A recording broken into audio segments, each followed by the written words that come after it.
Why did 2024 just skip past and it flew by and I'm still in the same place? You got to get real with yourself and why you haven't done it already and why in 2025 you're going to actually do it. You need to be able to see it physically. Otherwise, you're going to repeat 2024. In 2025, you're going to be pissed at yourself. And before you know it, you're going to be old. You're going to be wondering what happened to my life. In 2025, what's one thing you're going to do and what's one thing you'd give up? America's backbone was built on blue-collar business grit, grind, and muscle. This is where you stop working for the business, and the business starts working for you. All right, guys, I want to get honest with 2025, what you're actually going to do and not do. And an exercise I do all the time. And it's, you got to be honest with yourself and tell yourself if you're really going to do these things or not. And if you are going to do them, why haven't you already done them? If you go through this exercise, you are much more likely to do things or to get things off your plate that you're not going to do. Chris, what do you do about, you got an idea, you want to do it in 2025, you're already working 60, 70 hours a week. Yeah. What do you need to do? Well, I got to be real with myself first and realize that my life's full right now. Might be full of sleeping. I don't know. Your life is full. But if you're going to bring something else into it, that means something else has to be sacrificed. Something else has to leave. So I've got to decide how much time is going to be involved for me to take on this new desire, this new endeavor, and then what is going to leave my life to make room for this new task. And I think this is where we're not realistic in life. And most of us, we see, oh, we want to go do this. We want to go invest in this crypto. We want to go start this business because it's the new hot trend. But then we realize we don't have any more time in the day. So what is going to leave your life so that you can train and do the learning curve and apply time? There is nothing, absolutely nothing.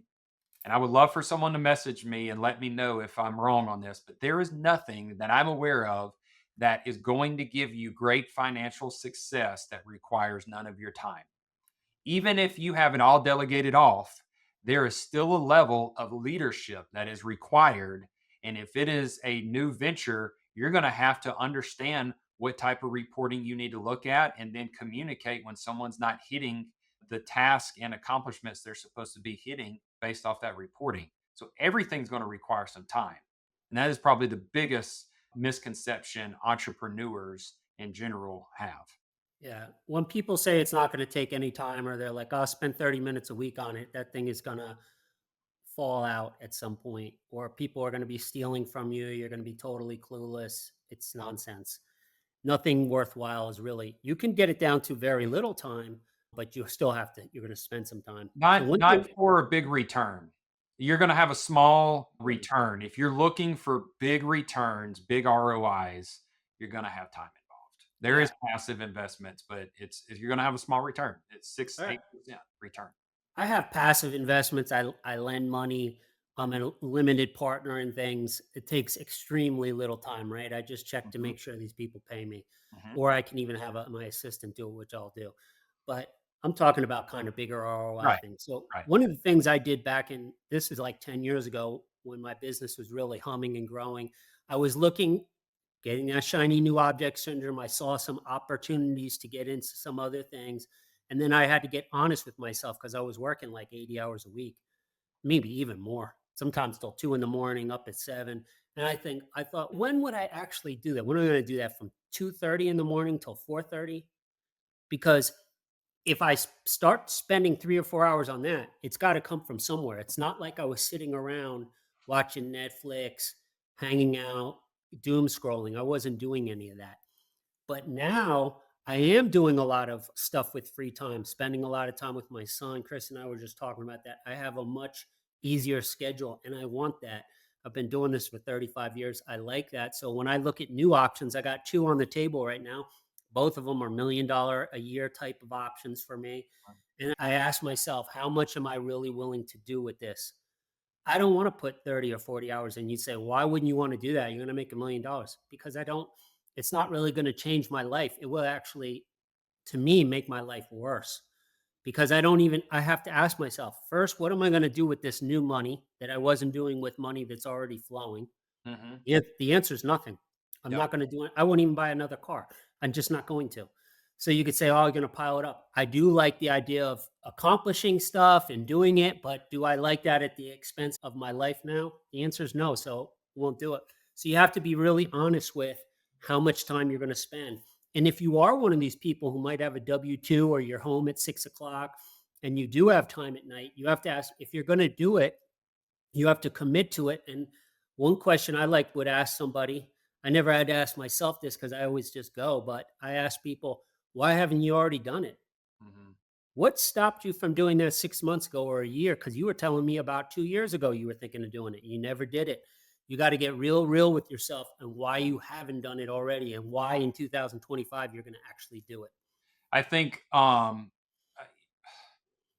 few thoughts on that. So, you always hear ask better questions, and you've got to ask yourself questions like what you just said. Why have you not already done it? And there's two motivating factors that make people move in life. One is pain and one is enjoyment.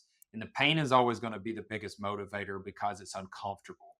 And when we're close to a place of enjoyment, it's easy to sit there and think, oh, I want this, I want that. But if the pain is not great enough to provoke a action, then we'll sit in a place of complacency and we cover that place of complacency up with the disguise of busy work.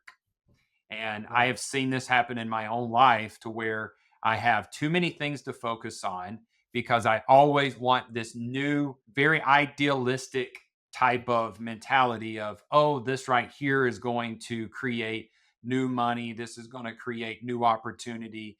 And before you know it, you chase a bunch of shiny objects and then you never stick enough focus on what is really going to be the vehicle that can get you there.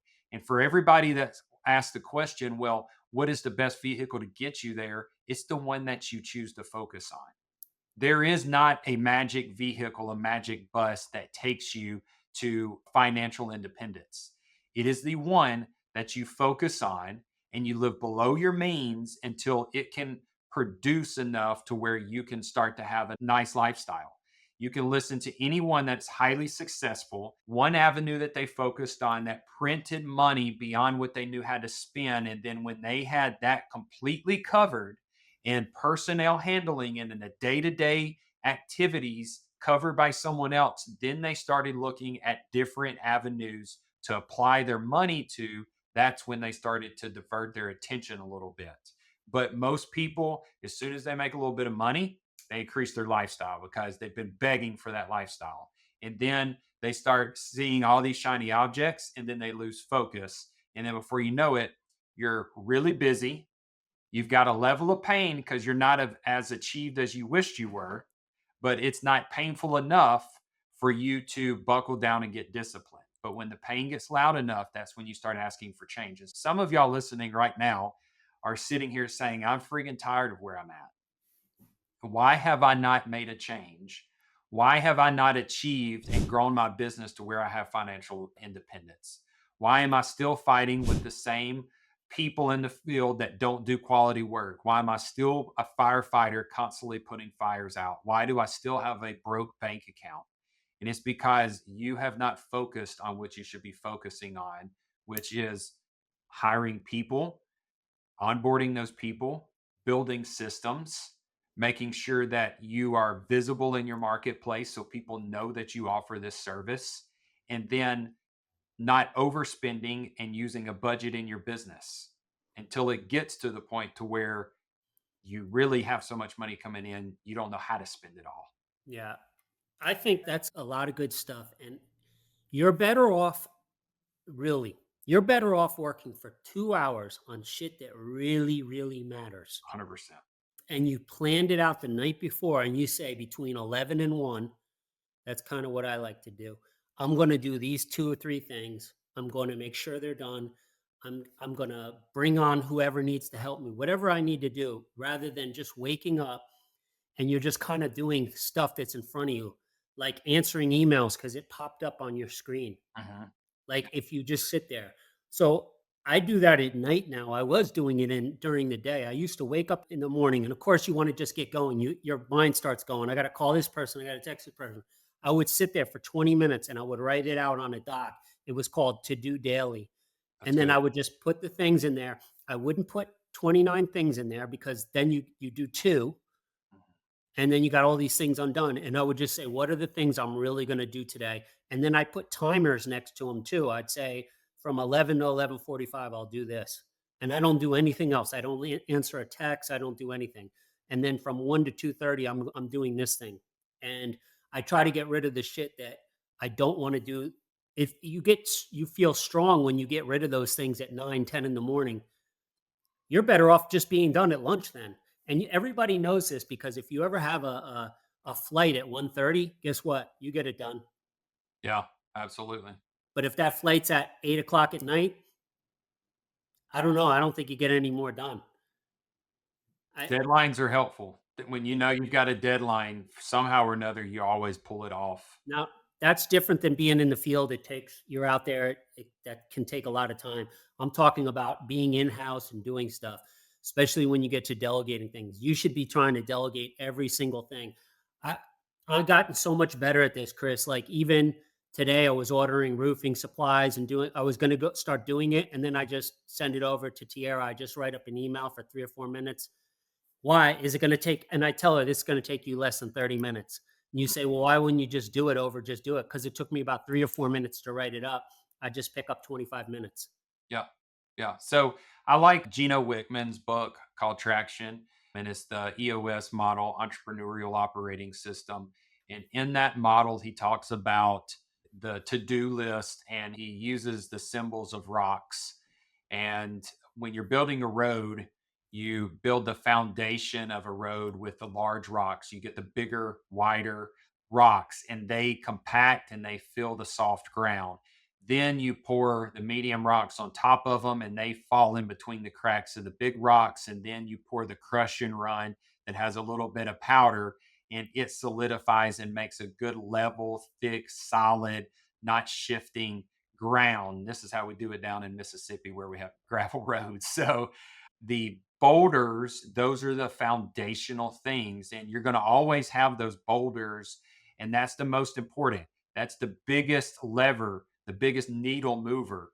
And so if you're sitting here thinking, well, I'm asking the questions, why have I not achieved this yet? Why did 2024, just skip past and it flew by and I'm still in the same place? Maybe I made a little bit of movement, but I've not made the movement I wanted to make.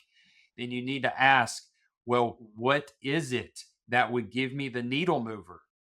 And what is causing my anxiety and my blood pressure to rise and keeps me from sleeping at night?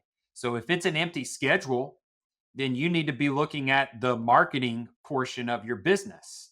If it is you're always dealing with problems, then you need to be looking at training and building some systems and some field checklists so that your team can follow that and you stop having a bunch of problems and quality control issues. If it's money's never in the bank account, then you need some reporting and some data so that you stop making emotional decisions and you start making data driven decisions. And then you can dive deeper into that. So if it was the schedule's lean and it's in the marketing, then you start looking at what are you doing? What do those activities look like? All of these things are answered. But if you walk in your office and you say, I'm going to focus on marketing, then a problem hits you from the field.